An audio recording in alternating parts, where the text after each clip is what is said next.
Congress BRS combine creation సమర్పించు కాళేశ్వరం మాయలాగా ఉంది అధ్యక్ష.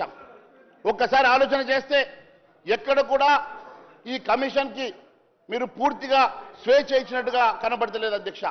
ఈ కమిషన్ ఎక్కడ కూడా కమిషనర్కి ఇచ్చినటువంటి గైడ్ లైన్స్ లో కూడా ఎక్కడ కూడా కరప్షన్ మీద ఎంక్వైరీ చేయమని చెప్పినట్టుగా మరి అక్కడ లేదు అధ్యక్ష.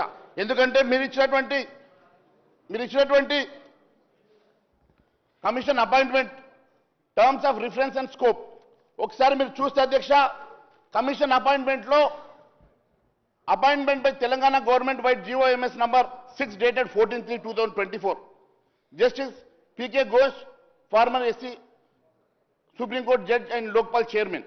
ఇక్కడ judicial enquiry allegations, irregularities, embezzlement of public funds, corruption practices. This is the commission appointment. ఏది సార్ మీరు ఒకసారి చూసినట్లయితే terms of references TOR of enquiry, terms of reference లో చాలా స్పష్టంగా వీరు ఇచ్చినటువంటి 7 కండిషన్ లో ఎక్కడ కూడా కరప్షన్ ప్రాక్టీసెస్ మీద ఎంక్వైరీ చేయమని చెప్పేసి ప్రభుత్వం చెప్పలేదంటే ఈ ప్రభుత్వానికి దీని మీద ఎంక్వైరీ చేసే చిత్తశుద్ధి లేదని చెప్పి చాలా స్పష్టమైతే ఉంది అధ్యక్ష. ఇదంతా కూడా మ్యాచ్ ఫిక్సింగ్ లాగా ఉన్నది అధ్యక్ష. ఇది కేవలం ఐవాష్ కోసం కమిషన్ వేశారు కానీ ఈ కమిషన్ లో ఎక్కడ కూడా మీరు ఇచ్చినటువంటి ఆర్టికల్ 52 ప్రకారం మీరు ఇవ్వాల్సినటువంటి మరి